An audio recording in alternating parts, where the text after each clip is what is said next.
ಇಲ್ಲಿವರೆಗೂ ಇದ್ದಂತ ಎಲ್ಲ ದಾಖಲೆಗಳು ಉಡೀಸ್. ಇದೇ ಈ ಹೊತ್ತಿನ ವಿಶೇಷ ಕಾರ್ಯಕ್ರಮ ಹಿಂದೂ ಸುನಾಮಿ. ನಾನು ರಂಜಿತ್ ಶಿರ್ಯಾರ್.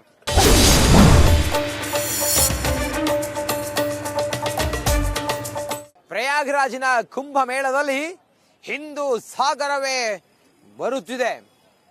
ಮೊದಲ ದಿನ 1.5 ಕೋಟಿಯಷ್ಟು ಜನ ಪುಣ್ಯ ಸ್ನಾನವನ್ನ ಮಾಡಿದರೆ 2 ಮತ್ತೆ 3ನೇ ದಿನ 3.5 ಕೋಟಿ ಜನ, ಇಲ್ಲಿವರೆಗೂ ಕೂಡ 7 ಕೋಟಿಯಷ್ಟು ಜನ ಸಂಗಮದಲ್ಲಿ ಸ್ನಾನ ಮಾಡಿದ್ದಾರೆ ಅನ್ನೋದ್ರ ಬಗ್ಗೆ ಮಾಹಿತಿ ಸಿಕ್ಕಿದೆ. ಆ ಮೂಲಕ ವಿಶ್ವದ ಎಲ್ಲಾ ದಾಖಲೆಗಳು ಉಡೀಸಾಗಿದ್ದಾವೆ. ಸಂಗಮದ ಸ್ಥಾನಕ್ಕೆ ಮಹಾ ಕುಂಭಮೇಳಕ್ಕೆ ಹಿಂದೂ ಸುನಾಮಿಯೇ ಹರಿದು ಬರ್ತಾ ಇದೆ. ಈ ಕುರಿತಾಗಿ ಒಂದು ವಿಶೇಷ ರಿಪೋರ್ಟ್ ಇದೆ, ಬನ್ನಿ ನೋಡೋಣ.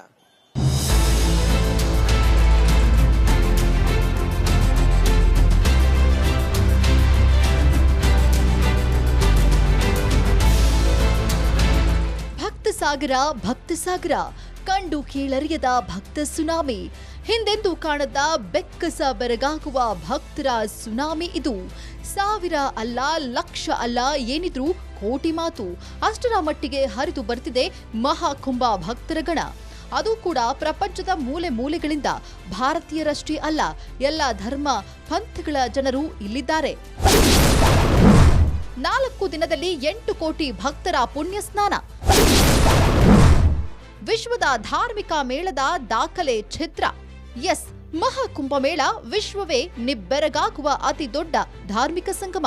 ಸಾಧು ಸಂತರು ಸಾತ್ವಿಗಳು ಒಂದೆಡೆಯಾದ್ರೆ ಭಾರತದ ಜನಸಂಖ್ಯೆಯ 30% ಜನ ತ್ರಿವೇಣಿ ಸಂಗಮದಲ್ಲಿ ಮಿಂದೇಳಲು ಪ್ರವಾಹದಂತೆ ಹರಿದು ಬರ್ತಿದ್ದಾರೆ. ಕೇವಲ 4 ದಿನದಲ್ಲಿ 8 ಕೋಟಿಯಷ್ಟು ಜನ ಪುಣ್ಯ ಸ್ನಾನ ಮಾಡಿದ್ದಾರೆ.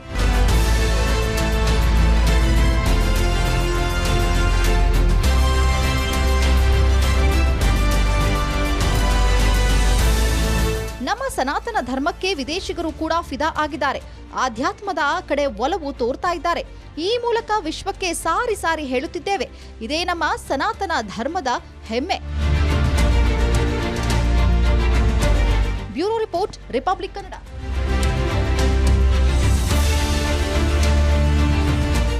ಮಹಾಕುಂಭಮೇಳದಲ್ಲಿ ಪ್ರಯಾಗ್ರಾಜ್ನಲ್ಲಿ ಪಾವಿತ್ರ್ಯವಾದಂತಹ ದಿನದಲ್ಲಿ 5 ಕಾಲಿರುವ ಹಸುವನ್ನ ಕರ್ನಾಟಕ ಮೂಲದ ಬಾಬಾ ಒಬ್ರು ತೆಗೆದುಕೊಂಡು ಬಂದಿದ್ರು.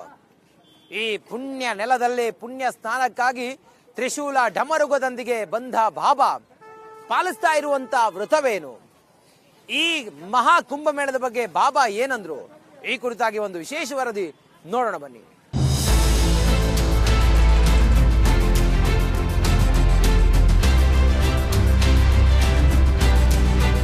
ಮಹಾ ಕುಂಭಮೇಳದಲ್ಲಿ ಸನಾತನಿಗಳ ಸಮಾಗಮ ಒಂದು ಕಡೆಯಲ್ಲಾದ್ರೆ, ನೀವು ವಿಶ್ವದ ಯಾವುದೇ ಮೂಲೆಯಲ್ಲೂ ಕೂಡ ನಮ್ಮ ಪವಿತ್ರವಾದಂತ ಕ್ಷೇತ್ರಗಳಿದ್ರೆ ಮಹಾಕುಂಭಮೇಳದಲ್ಲಿ ಅದನ್ನ ನೋಡೋದಕ್ಕೆ ಸಿಗ್ತಾ ಇದೆ. ನೀವು ಬೇರೆಲ್ಲೂ ಹೋಗ್ಬೇಕಾಗಿಲ್ಲ. ಮಹಾಕುಂಭಮೇಳಕ್ಕೆ ಬಂದ್ರೆ ಅಲ್ಲಿ ಹಿಂದೂ ಧರ್ಮದ ಸನಾತನಿಗಳ ಹಾಗೆ ಆಧ್ಯಾತ್ಮಿಕತೆಯ ಎಲ್ಲವೂ ಕೂಡ ನಿಮಗೆ ಇಲ್ಲಿ ಸಿಗುತ್ತೆ. ನನ್ನ ಜೊತೆಲಿ ಒಬ್ರು ಬಾಬಾ ಇದ್ದಾರೆ, ಅವ್ರನ್ನ ಮಾತಾಡ್ತೀನಿ. ಜೊತೆಗೆ ನೋಡಿ, ನೀವು ಪಾಂಚ್ ನೋಡು, ಮಾತಾಡೋಣ. ನೋಡಿ, ಈ ದನ ಇದೆಯಲ್ಲ, ಈ ಹಸು ಇದೆಯಲ್ಲ, ಹಸುವಿಗೆ 5 ಕಾಲಿದೆ. ನೋಡ್ಬೋದು ನೀವು, ಈ ಹಸುವಿಗೆ 5 ಕಾಲಿದೆ. ಈ ಹಸುವನ್ನ ಅವರು ಮಹಾಕುಂಭಮೇಳಕ್ಕೆ ಕರೆದುಕೊಂಡು ಬಂದಿದ್ದಾರೆ. ಕರ್ನಾಟಕದ ಲಿಂಕ್ ಕೂಡ ಇದೆ ಈ ಬಾಬಾಗೆ ಮತ್ತೆ ಈ ಹಸುವಿಗೆ. ಮಾತಾಡ್ಸೋಣ, ಏನ್ ವಿಚಾರ, ಏನು ಎತ್ತ ಅನ್ನೋದ್ರ ಬಗ್ಗೆ ಬಾಬಾನೇ ಕೇಳೋಣ. ನೋಡಿ, ಕೈಯಲ್ಲಿ ಡಮರು ಹಿಡ್ಕೊಂಡಿದ್ದಾರೆ ಬಾಬಾ. ಏಕ್ಬಾರ ಡಮರುಗ ಕೈಯಲ್ಲಿ ಡಮರುಗ ಹಿಡ್ಕೊಂಡಿದ್ದಾರೆ. ಶಿವನ ಆರಾಧಕರು ಇವರು. ಕೈಯಲ್ಲಿ ತ್ರಿಶೂಲವನ್ನು ಹಿಡ್ಕೊಂಡಿದ್ದಾರೆ. ಬಾಬಾನ್ನ ಮಾತಾಡ್ಸೋಣ. ಈ ಹಸು ಮತ್ತೆ ಬಾಬಾ ಇತಿಹಾಸ ವಿಶೇಷ ಏನು ಅಂತ ಹೇಳಿ ಕೇಳೋಣ. ಬಾಬಾಜಿ किधर से आया आप? हम कर्नाटक से आया है। कर्नाटक से आया? किधर कर्नाटक में? कर्नाटक में उदरा गांव में रह जाता है। हसु के 5 गोड़ का नादिया बाबा है, शिव जी के वाहन है। हाँ, शिवन वाहन नंदी। जैसे हम लोग मोटर में बैठते हैं, ट्रेन में बैठते हैं, उसी तरह महादेव जी इसमें प्रवेश करते हैं। हाँ, उनका ये वाहन है। इनका सब पूजा करता है। हाँ, डेली पूजा करता है। डेली शिव जी के मंदिर में जाओगे तो पहले नादिया का पूजा होता है, बाद में शिव जी का। हाँ, कर्नाटक आता है। हाँ हाँ। कैसे आओ? ये साधन से आया है, गाड़ी से, 4 चक्के से आया है। आपका पुण्य स्नान हो गया? हाँ, पुण्य स्नान हो गया है। हम लोग 9 तारीख के आए हैं। शिवरात्रि बाद जाया जाएगा। महाशिवरात्रि के बाद यहाँ से चले जाएंगे हम लोग। कर्नाटक में नहीं जाएगा, पटना, वहाँ फिर कुंभ लगेगा। पवित्र दिन मान में ये नंदी से जो के आता हूँ। ओके। ओके, एक बार बोलिए बाबा जी हर हर महादेव। हर हर महादेव बाबा विश्वनाथ। ನೋಡಿ, 5 ಕಾಲಿನ ನಂದಿ ಇದು, ಶಿವನ ವಾಹನ ನಂದಿ, 5 ಕಾಲಿನ ನಂದಿ. ಶ್ರೀ ಬಾಬಾ ಅದನ್ನ ತೆಗೆದುಕೊಂಡು ಬಂದಿದ್ದಾರೆ, ಕರ್ನಾಟಕದಿಂದ ಬಂದಿರೋದು. ಆನಂತರ ಅವರು ಶಿವರಾತ್ರಿಗೆ ಪಾಟ್ನಾಗ್ ಹೋಗ್ತೀನಿ ಅನ್ನೋದನ್ನ ಹೇಳ್ತಾ ಇದ್ದಾರೆ. ನೋಡಿ, ಮಹಾ ಕುಂಭಮೇಳ ಏನಕ್ಕೆಲ್ಲ ಸಾಕ್ಷಿ ಆಗ್ತಾ ಇದೆ ಅಂತ ಹೇಳಿದ್ರೆ, ಸಾಕ್ಷಾತ್ ಪರಶಿವನ ವಾಹನ ನಂದಿ, 5 ಕಾಲಿನ ನಂದಿಯನ್ನ ನಾವು ನಿಮಗೆ ತೋರಿಸ್ತಾ ಇದೀವಿ. ಮಹಾ ಕುಂಭಮೇಳದ ಪುಣ್ಯ ನೆಲದಲ್ಲಿ, ಪಾವಿತ್ರ ಗಳಿಗೆಯಲ್ಲಿ ಇದು ಮಹಾ ಸಂಗಮ, ಇದು ಹಿಂದೂಗಳ ಸಮಾಗಮ. ಜೈ ಹರ ಹರ ಮಹಾದೇವ್. नमस्कार बाबा जी। बाबा जी, आप खाना नहीं करता बाबा? भोजन नहीं करते, फलाहार करते हैं। फलाहारी बाबा हैं। क्या क्या है फलाहार में, क्या क्या खाता है? खाली चाय पीते हैं और चिलम पीते हैं बच्चा। हाँ, फ्रूट्स से नहीं खाते, खाली चाय चिलम, चाय चिलम। कितना वर्ष से आप बाबा खाना नहीं? 4 साल से नहीं पाते हैं। किधर रहता बाबा? बाबा हरियाणा रहता है, सोनीपत ब्राह्मण गड्डी गांव, पेंडेवारे बाबा का आश्रम। सोनीपत जिला, ब्राह्मण गड्डी, पेंडेवारे बाबा का आश्रम। जी बाबा, ये महाकुंभ कितना आपका विशेष है बाबा, कितना विशेष? बहुत विशेष है, खूब सुख शांति, खूब बढ़िया कुंभ मेला दर्शन हो रहा है। भक्त लोग आ जा रहे हैं, खूब दर्शन कर रहे हैं, और बाबा लोग भी खूब आशीर्वाद देने में लगे हुए हैं। भगवान की कृपा है कि सभी का कुंभ मेला मंगल में हो, और मंगल की कामना के लिए साधु संत यहाँ आए हुए हैं। गंगा तट पर कुंभ मेला लगा हुआ है। अब स्नान करके अपने जीवन को धन्य बनाएंगे। पूरा भगवान के लिए आपका जीवन अर्पण किया है बाबा। भगवान लोगों को कृपा करने के लिए अब क्या बोलता बाबा? आपका जप तप को रखा उसा बाबा? हम लोग तो नागा बाबा हैं, जंगलों में तपस्या करते हैं। तपस्या करके आते हैं, भजन करके, फिर भक्तों के लिए आशीर्वाद दे करके उनके कल्याण के लिए भजन करते हैं, तप करते हैं। हिंदू सनातनी का दौर्जन्य हुआ इसी टाइम में, आप क्या बोलता बाबा? उसको क्या संदेश रवाना करता बाबा? सनातनी धर्म है ये, तो हिंदू धर्म है, ये तो चलेगा बढ़िया, आदि अनादि अनंत चलता ही रहेगा। भोलेनाथ की कृपा, हरि की कृपा है। हरि की कृपा के बिना तो पत्ता भी नहीं हिलता है। भोलेनाथ जो करते हैं अति उत्तम करते हैं, सबके लिए बराबर हैं भोलेनाथ। तो बाबा, देशवासी के लिए, हिंदू जनांग के लिए अथवा सनातन लोग के लिए आप क्या बोलता बाबा? माता पिता की सेवा करें और बड़ों का सम्मान करें। अपना कर्म अपना बढ़िया करते रहें, अच्छे चलते रहें, संस्कार अच्छे लाते रहें, और बच्चों में भी अपने संस्कार बढ़िया लामें। पढ़ें लिखें, बड़ों बूढ़ों का आशीर्वाद पावें, उससे उद्धार होगा।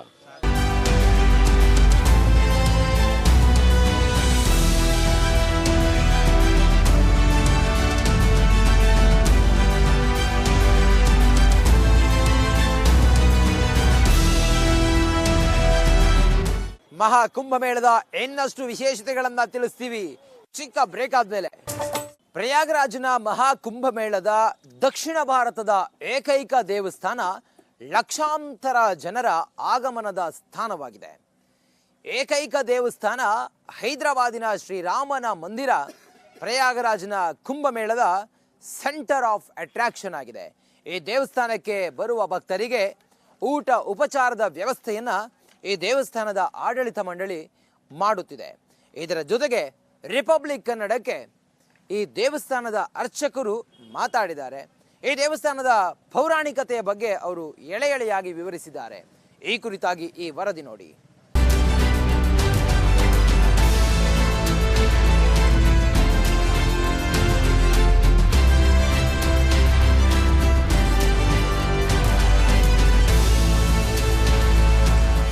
ನೋಡಿ, ದಕ್ಷಿಣ ಭಾರತದ ದೇವಾಲಯಗಳು ಮಹಾಕುಂಭಮೇಳದ ಈ ಪಾವಿತ್ರ್ಯ ನೆಲದಲ್ಲಿ ಹೆಂಗಿದೆಯೋ ಹಂಗೆ ಲಂಗರು ಸಂಗಮದಲ್ಲಿ ಇರುವಂಥ ಶ್ರೀರಾಮನ ದೇವಸ್ಥಾನವನ್ನ, ಹೈದರಾಬಾದ್ನ ದೇವಸ್ಥಾನವನ್ನ ಮಹಾಕುಂಭಮೇಳದಲ್ಲಿ ಯಾವ ದಕ್ಷಿಣ ಭಾರತದ ದೇವಸ್ಥಾನವನ್ನೂ ಕೂಡ ಇಲ್ಲಿ ನಿರ್ಮಿಸಿರೋದಿಲ್ಲ. ಆದರೆ ಇದೇ ಮೊದಲ ದೇವಸ್ಥಾನ. ಈ ದೇವಸ್ಥಾನದ ಆಡಳಿತ ಮಂಡಳಿ, ಅದ್ರ ಜೊತೆಗೆ ಅರ್ಚಕರು ಹಾಗೆ ಇದರ ಪೀಠಾಧಿಪತಿಗಳು ಕೂಡ ಇದ್ದಾರೆ. ಸುಮಾರು 400-500 ವರ್ಷಗಳ ಗತ ವೈಭವ ಇರುವಂತ ಶ್ರೀರಾಮನ ದೇವಸ್ಥಾನ. ಈ ದೇವಸ್ಥಾನದ ವಿಶೇಷ ಅಂತ ಹೇಳಿದ್ರೆ, ಈ ದೇವಸ್ಥಾನಕ್ಕೆ ನೀವು ಬಂದ್ರೆ ಇಲ್ಲಿ ದಕ್ಷಿಣ ಭಾರತದ ಖಾದ್ಯಗಳೇನಿದಾವೆ, ನಮ್ಮ ಊಟ ಉಪಚಾರಗಳು ಇಲ್ಲಿ ಸಿಗುತ್ತೆ. ಇಡ್ಲಿ, ವಡೆ, ದೋಸೆ, ರೈಸ್ ಬಾತ್ ಈ ರೀತಿಯ ಪ್ರಸಾದಗಳು ಇಲ್ಲಿ ಸಿಗುತ್ತೆ. ಸಾವಿರಾರು ಜನರಿಗೆ ಇಲ್ಲಿ ಉಳ್ಕೊಳ್ಳೋದಕ್ಕೂ ಕೂಡ ವ್ಯವಸ್ಥೆ ಮಾಡಿದ್ದಾರೆ. ಶ್ರೀ ಕ್ಷೇತ್ರದ ಅಥವಾ ಪಾವಿತ್ರ್ಯ ಕ್ಷೇತ್ರ ಅಲ್ಲಿ ಹೇಗಿದೆಯೋ ಇಲ್ಲೂ ಹಾಗೆ ಇದೆ. ಗರ್ಭಗಡಿಯಲ್ಲಿ ಶ್ರೀರಾಮಚಂದ್ರನು ಅದೇ ರೀತಿಯಾಗಿ ಇಲ್ಲೂ ಕೂಡ ಕುಳಿತಿದ್ದಾನೆ.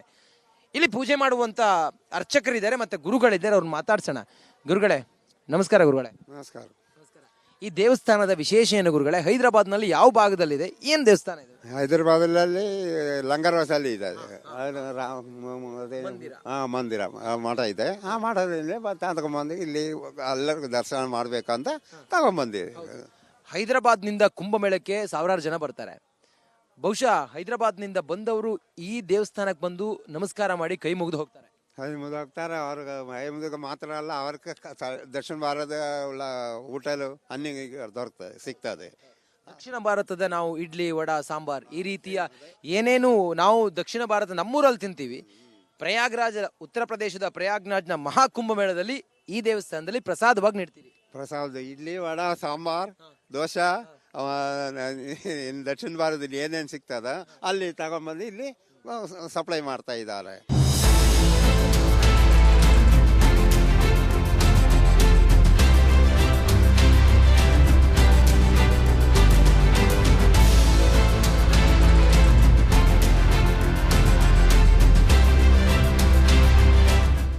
ಮಹಾಕುಂಭಮೇಳದ ವಿಶೇಷಗಳಲ್ಲಿ ಶ್ರೀರಾಮಚಂದ್ರ ಹಾಗೆ ಶ್ರೀ ಲಕ್ಷ್ಮಣರ ಎತ್ತು ಈಗ ಮಹಾಕುಂಭಮೇಳವನ್ನ ಬಂದಿದೆ. ಈ ಎತ್ತು ಮಥುರಾದಿಂದ ಬಂದಿರೋದು. ಮಥುರಾದಿಂದ ಪ್ರಯಾಗ್ರಾಜ್ಗೆ ನಡಿಗೆ ಮೂಲಕ ಬಂದಿರೋದು. 106 ಕಿಲೋಮೀಟರ್ ಇದೆ ಮಥುರಾದಿಂದ ಪ್ರಯಾಗ್ರಾಜ್ಗೆ. ಅಲ್ಲಿಂದ ನಡಿಗೆ ಮೂಲಕ ಬಂದಿರೋದು. ಇಸ್ಕಾನ್ ಶ್ರೀಕೃಷ್ಣನ ಇಸ್ಕಾನ್ ರಾಧಾ ಕೃಷ್ಣರ ಟ್ರಸ್ಟ್ ಏನಿದೆಯಲ್ಲ, ಅವರು ಇದನ್ನ ತೆಗೆದುಕೊಂಡು ಬಂದಿದ್ದಾರೆ. ಇದು ಪ್ರಯಾಗ್ರಾಜ್ನ ಮಹಾಕುಂಭಮೇಳದಲ್ಲಿ ಸುಮಾರು 15-20 ಕಿಲೋಮೀಟರ್ ಶ್ರೀಕೃಷ್ಣ ಮತ್ತೆ ರಾಧೆಯರನ್ನ ಮಥುರಾದ ಕೃಷ್ಣ ಮಂದಿರದಿಂದ ಬಂದಿರುವಂತ ಈ ಎತ್ತುಗಳು ಇಲ್ಲಿ ಪ್ರಯಾಗ್ರಾಜ್ನಲ್ಲಿ ಮೆರವಣಿಗೆ ಮೂಲಕ ಶ್ರೀಕೃಷ್ಣ ಮತ್ತೆ ರಾಧೆಯರನ್ನ ಪ್ರಯಾಗ್ರಾಜ್ನ ಕುಂಭಮೇಳದಲ್ಲಿ ಎಲ್ಲಾ ಕಡೆಗಳಲ್ಲೂ ಕೂಡ ಮೆರವಣಿಗೆ ಮೂಲಕ ಕರೆದುಕೊಂಡು ಹೋಗುತ್ತೆ. ನೋಡಿ, ಈ ಎತ್ತಿನ ಹೆಸರು ರಾಮ, ಲಕ್ಷ್ಮಣ್. ಇದರ ಹೆಸರು ಲಕ್ಷ್ಮಣ. ರಾಮ ಹೆಸರಿನ ಎತ್ತಿದು. ಇದು ಕೂಡ ಮಥುರಾದಿಂದ ಬಂದಿರೋದು. ಚಳಿ ಆಗುತ್ತೆ ಅನ್ನೋ ಕಾರಣಕ್ಕೋಸ್ಕರ ಅದಕ್ಕೆ ಬೆಚ್ಚನೆಯ ಹೊದಿಕೆಯನ್ನು ಕೂಡ ಹೊದಿಸಿದ್ದಾರೆ. ಮಥುರಾದಿಂದ ಕಾಲ್ನಡಿಗೆಯ ಮೂಲಕ ತೆಗೆದುಕೊಂಡು ಬಂದಿರುವಂತ ಎತ್ತಿದು. ಶ್ರೀಕೃಷ್ಣ ಮತ್ತೆ ರಾಧೆಯನ್ನ ಈ ಎತ್ತು ಮೆರವಣಿಗೆ ಮೂಲಕ ಪ್ರಯಾಗ್ರಾಜ್ನ ಮಹಾಕುಂಭ ಮೇಳದಲ್ಲಿ ತೆಗೆದುಕೊಂಡು ಹೋಗುತ್ತೆ. ಬಾಬಾಜಿ, नाम क्या आपका?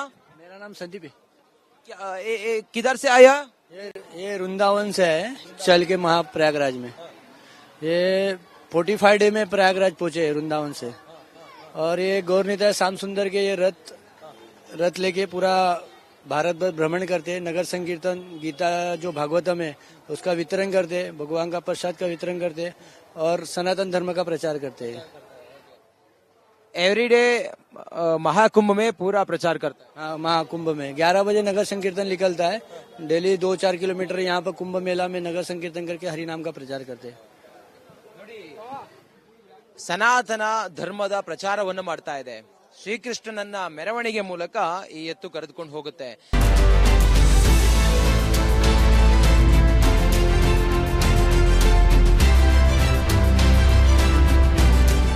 ಪ್ರಯಾಗ್ರಾಜ್ನ ಮಹಾಕುಂಭ ಮೇಳದಲ್ಲಿ ಶ್ರೀಕೃಷ್ಣನ ಇಸ್ಕಾನ್ ದೇವಸ್ಥಾನದ ವಿಶೇಷವಾದಂತ ಒಂದು ಭಂಡಾರ ಇದೆ. ಈ ಭಂಡಾರದಲ್ಲಿ ಸಾವಿರಾರು ಜನ ಇಲ್ಲಿ ಬಂದು ಪ್ರಸಾದವನ್ನ ಸ್ವೀಕರಿಸ್ತಾರೆ. ಈ ಭಂಡಾರವನ್ನ ನಾನು ನಿಮ್ಗೆ ತೋರಿಸ್ತೀನಿ. ಅಂತಾರಾಷ್ಟ್ರೀಯ ಕೃಷ್ಣ ಭವನ್ ಮಠ್ ಅಂತ ಹೇಳಿ ನೋಡಿ. ಈ ಭಂಡಾರದಲ್ಲಿ ಶ್ರೀಕೃಷ್ಣನ ಪುಣ್ಯ ಇತಿಹಾಸವನ್ನ ಸಾರುವಂತ, ಪೌರಾಣಿಕತೆಯನ್ನ ಸಾರುವಂತ ವಿಶೇಷವಾದಂತ ಒಂದು ಮೂವಿಂಗ್ ಮೂರ್ತಿಗಳು ಕೂಡ ಇದಾವೆ. ಶ್ರೀಕೃಷ್ಣ ಮತ್ತೆ ಶ್ರೀರಾಮಚಂದ್ರನ ವಿಶೇಷವಾದಂತ ಪೌರಾಣಿಕತೆಯನ್ನ ಬಿಂಬಿಸುವಂತ ಮೂರ್ತಿಗಳನ್ನ ಇಲ್ಲಿ ವಿಶೇಷವಾಗಿ ಇಲ್ಲಿ ಮಾಡಿದ್ದಾರೆ. ನೋಡಿ, ನೀವು ಗಮನಿಸ್ತಾ ಇದ್ದೀರಲ್ಲ, ಇದು ಆಂಜನೇಯ, ಹನುಮಂತ ಶ್ರೀರಾಮಚಂದ್ರನನ್ನ ಕೈಯಲ್ಲಿ ಎತ್ತಿಕೊಂಡು ಕುಳಿತು ಆನಂತರ ಎದ್ದೇಳುವಂತ ಒಂದು ಮೂರ್ತಿ ಇದು. ಕೈಯಲ್ಲಿ ಏನು ತಾಳವನ್ನು ಹಿಡಿದುಕೊಂಡಿದ್ದಾನೆ ಆಂಜನೇಯ ತಾಳವನ್ನು ಹಿಡಿದುಕೊಂಡು ಶ್ರೀಕೃಷ್ಣನ ಈ ಒಂದು ಭಂಡಾರ ಏನಿದೆಯಲ್ಲ, ಇಸ್ಕಾನ್ನ ಭಂಡಾರ, ಈ ಭಂಡಾರದಲ್ಲಿ ವಿಶೇಷವಾದಂಥ ಈ ಮೂರ್ತಿ ಭಕ್ತರನ್ನ, ಬರುವಂಥ ಯಾತ್ರಿಕರನ್ನ ಕೈ ಬೀಸಿ ಕರೆಯುತ್ತಿದೆ. ಇಲ್ಲಿ ಪ್ರತಿದಿನವೂ ಕೂಡ ಸುಮಾರು 45 ದಿನಗಳ ಕಾಲ ಇಲ್ಲಿ ಪ್ರತಿದಿನವೂ ಕೂಡ ವಿಶೇಷ ಪೂಜೆ ಪುನಸ್ಕಾರಗಳೆಲ್ಲವೂ ಕೂಡ ನಡೆಯುತ್ತೆ.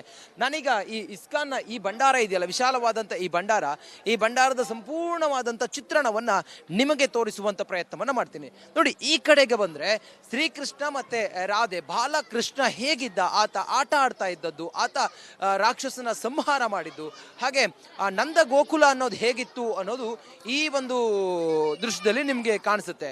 ಜನ ಬಂದವರೆಲ್ಲರೂ ಕೂಡ ಇಲ್ಲಿ ಸೆಲ್ಫಿಯನ್ನ ಕ್ಲಿಕ್ಕಿಸಿಕೊಂಡು ಶ್ರೀಕೃಷ್ಣನ ಬಾಲಕೃಷ್ಣನ ಬೃಂದಾವನ ಇತ್ತಲ್ಲ, ಆ ಬೃಂದಾವನವನ್ನ ನೋಡಿ ಇಲ್ಲಿ ಆನಂದಿಸ್ತಾ ಇದ್ದಾರೆ.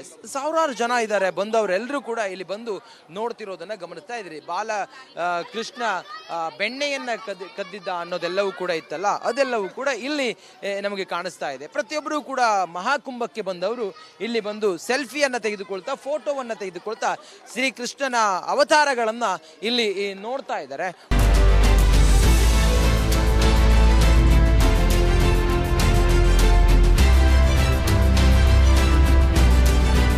ಭಾರತ ಪ್ರಕಾಶಿಸುತ್ತಿದೆ, ಭಾರತ ಬೆಳಗುತ್ತಿದೆ. ಭಾರತ ಈಗ ಯಾರನ್ನು ಕೂಡ ಅವಲಂಬನೆ ಮಾಡಿಕೊಂಡಿಲ್ಲ. ನೋಡಿ, ಅದಕ್ಕೆ ಸಾಕ್ಷಿ ಭಾರತ ಯುದ್ಧೋಪಕರಣನ, ಯುದ್ಧ ವಿಮಾನಗಳನ್ನ ತಾನೇ ಉತ್ಪಾದನೆ ಮಾಡ್ತಾ ಇದೆ. ಹಿಂದೂಸ್ತಾನ್ ಏರೋನಾಟಿಕ್ಸ್ ಲಿಮಿಟೆಡ್ HAL ನಿರ್ಮಾತೃ ತೇಜಸ್ ಯುದ್ಧ ವಿಮಾನ ನಮ್ಮ ಭಾರತದ ಬತ್ತಳಿಕೆಯ ಬ್ರಹ್ಮಾಸ್ತ್ರವಾಗಿದೆ. ಮಹಾಕುಂಭಮೇಳದಲ್ಲಿ ರಿಪಬ್ಲಿಕ್ ಕನ್ನಡ ಮೆಗಾ ಕವರೇಜ್ ಮಾಡ್ತಾ ಇದೆ. ನಾವು ಮಹಾಕುಂಭಮೇಳದ ಪ್ರತಿಯೊಂದನ್ನು ಕೂಡ ಜನರಿಗೆ, ಕರ್ನಾಟಕದ ಜನರಿಗೆ ತಿಳಿಸುವಂತ ಪ್ರಯತ್ನವನ್ನು ಮಾಡ್ತಾ ಇದ್ದೀವಿ. ನೋಡಿ, ನೀವು ಗಮನಿಸ್ತಾ ಇದ್ದೀರಲ್ಲ, ಇದು ತೇಜಸ್ ಮಾದರಿ. ಭಾರತದ ಬತ್ತಳಿಕೆಯಲ್ಲಿರುವಂತ ಬ್ರಹ್ಮಾಸ್ತ್ರ ತೇಜಸ್ನ ಮಾದರಿಯನ್ನ ರಾಮನಂದಾಚಾರ್ಯ ಮಠದ ಆಶ್ರಮದಲ್ಲಿ ಈ ಮಹಾಕುಂಭಮೇಳದಲ್ಲಿ ಈ ತೇಜಸ್ನ ಮಾದರಿಯನ್ನ ಇಲ್ಲಿ ಮಾಡಿದ್ದಾರೆ. ಆ ಮೂಲಕ ವಿಶ್ವಕ್ಕೆ ಒಂದು ಸಂದೇಶವನ್ನ, ಮಹಾಕುಂಭಮೇಳಕ್ಕೆ ದೇಶ ವಿದೇಶದ ಜನರು ಬರ್ತಾರೆ, ವಿದೇಶಿಗರು ಬರ್ತಾರೆ, ಬೇರೆ ಬೇರೆ ರಾಷ್ಟ್ರಗಳ ಜನರು ಬರ್ತಾರೆ. ಅವರೆಲ್ಲರಿಗೂ ಕೂಡ ಒಂದು ಸಂದೇಶವನ್ನ ರವಾನಿಸೋದು. ಭಾರತ ಪ್ರಕಾಶಿಸ್ತಾ ಇದೆ, ಭಾರತ ಬೆಳಗ್ತಾ ಇದೆ, ಭಾರತ ಯುದ್ಧೋಪಕರಣಗಳನ್ನ, ಯುದ್ಧ ಸಾಮಗ್ರಿಗಳನ್ನ ತಾನೇ ನಿರ್ಮಾಣ ಮಾಡಿಕೊಳ್ತಾ ಇದೆ. ಆ ಮೂಲಕ ಭಾರತ ಜಗದ್ಗುರು ಆಗಿದೆ ಅನ್ನೋದನ್ನ ಈ ಮಠದ ಸ್ವಾಮೀಜಿಗಳೇನಿದ್ದಾರೆ ಅವರು ಈ ಮಹಾಕುಂಭಮೇಳದಲ್ಲಿ ತೋರಿಸೋದಕ್ಕೆ ಹೊರಟಿದ್ದಾರೆ. ರಾಮನಂದಾಚಾರ್ಯ ಮಠ ಶಿಬಿರ ಇದೆಯಲ್ಲ, ಈ ಟೆಂಟ್ನಲ್ಲಿ ಈ ರೀತಿಯಾಗಿ ಒಂದು ತೇಜಸ್ ಮಾದರಿಯನ್ನ ಮಾಡಿದ್ದಾರೆ. ತೇಜಸ್ನ ತುದಿಯಲ್ಲಿ ಭಾರತದ ಬಾವುಟ ಇದೆ, ತ್ರಿವರ್ಣ ಧ್ವಜ ಹಾರುತ್ತಿದೆ. ತೇಜಸ್ದ ತುದಿಯಲ್ಲಿ ಭಾರತದ ತ್ರಿವರ್ಣ ಧ್ವಜ ಹಾರುತ್ತಿದೆ. ನೋಡಿ, ಈ ತೇಜಸ್ ಇದೆಯಲ್ಲ, 2002ರಲ್ಲಿ ಅಟಲ್ ಬಿಹಾರಿ ವಾಜಪೇಯಿ ಅವರು ಇದಕ್ಕೆ ತೇಜಸ್ ಅಂತೇಳಿ ನಾಮಕರಣವನ್ನು ಮಾಡ್ತಾರೆ. 2007ರಿಂದ ಇದು ಭಾರತದ ಬತ್ತಳಿಕೆಯಲ್ಲಿ ಗಟ್ಟಿಯಾಗಿ ಭಾರತದ ಬತ್ತಳಿಕೆಯಲ್ಲಿ ಸೇರಿಕೊಂಡು ಬ್ರಹ್ಮಾಸ್ತ್ರವಾಗಿ ನಮ್ಮ ಭಾರತದ ಶಕ್ತಿ ಸಾಮರ್ಥ್ಯ ಏನು ಅನ್ನೋದನ್ನ ತೋರಿಸ್ತಾ ಇದೆ. ನಾನು ಆಗ್ಲೇ ಹೇಳಿದೆ, ಭಾರತ ಇಂದು ವಿಶ್ವಗುರು ಭಾರತ ಅಂತ. ವಿಶ್ವಕ್ಕೆ ಭಾರತ ಗುರು. ಯಾಕಂತ ಹೇಳಿದ್ರೆ ಭಾರತ ಎಲ್ಲ ಯುದ್ಧೋಪಕರಣಗಳು ಸೇರಿದಂತೆ ಭಾರತಕ್ಕೆ ಏನೇನು ಬೇಕು ಅದನ್ನ ಆತ್ಮನಿರ್ಭರ, ತನ್ನನ್ನ ತಾನೇ ಭಾರತ ಬೆಳಗುತ್ತಾ ಭಾರತ ಬೇಕಾದಂತ ಎಲ್ಲ ಉತ್ಪನ್ನಗಳನ್ನು ಉತ್ಪಾದಿಸುವ ಮೂಲಕ ಭಾರತ ಇಂದು ಬೇರೆ ದೇಶಗಳಿಗೆ ಮಾದರಿಯಾಗಿದೆ. ಮಹಾಕುಂಭಮೇಳದಲ್ಲಿ ಇದನ್ನು ಕೂಡ ಇಲ್ಲಿ ತಿಳಿಸುವಂತ ಪ್ರಯತ್ನವನ್ನು ಮಾಡಿದ್ದಾರೆ. ಕೋಟ್ಯಾಂತರ ಜನ ಮಹಾಕುಂಭಮೇಳಕ್ಕೆ ಬರ್ತಾರೆ. ಭಾರತದ ಮಿನಿ ಭಾರತ ಮಹಾಕುಂಭಮೇಳ ಅನ್ನೋ ರೀತಿಯಲ್ಲಿ ಭಾಸ ಆಗ್ತಾ ಇದೆ. ಅದರಲ್ಲಿ ಭಾರತದ ವಿಶೇಷತೆಗಳನ್ನ ಅಥವಾ ಭಾರತದ ಸೈನ್ಯದ ವಿಶೇಷತೆಯನ್ನ, ಶಕ್ತಿ ಸಾಮರ್ಥ್ಯವನ್ನ, ಭಾರತ ಎಷ್ಟು ಪ್ರಬಲವಾದಂಥ ಬಲಿಷ್ಠವಾದಂಥ ದೇಶ ಅನ್ನೋದನ್ನ ಜನರಿಗೆ ತಿಳಿಸುವಂಥ, ಅದ್ರ ಜೊತೆಗೆ ಆತ್ಮನಿರ್ಭರತೆಗೆ ಉತ್ತೇಜನ ಕೊಡುವಂಥ ಮಠ. ಅದರಲ್ಲೂ ಕೂಡ ಮಠದ ಈ ಕ್ಯಾಂಪ್ನಲ್ಲಿ ಈ ರೀತಿಯಾಗಿ ಮಾದರಿಯನ್ನ ಮಾಡಿರೋದು. ನೋಡಿದ್ರಲ್ಲ, ವಿಶ್ವದ ಎಲ್ಲ ಧಾರ್ಮಿಕ ಕಾರ್ಯಕ್ರಮಗಳ ದಾಖಲೆಯನ್ನ ಮುರಿದ ಮಹಾಕುಂಭ ಹೇಗಿದೆ ಅಂತ. ಪ್ರತಿ ದಿನವೂ ಕೂಡ ಮಹಾಕುಂಭದ ಮೆಗಾ ಕವರೇಜ್ ಅನ್ನ ರಿಪಬ್ಲಿಕ್ ಕನ್ನಡ ಕನ್ನಡಿಗರ ಮುಂದೆ ಇಡ್ತಾ ಇದೆ. ಇದು ಈ ಹೊತ್ತಿನ ವಿಶೇಷ ಕಾರ್ಯಕ್ರಮ. ನೋಡ್ತಾ ಇರಿ ರಿಪಬ್ಲಿಕ್ ಕನ್ನಡ, ಇದು ನಿಮ್ಮ ಧ್ವನಿ.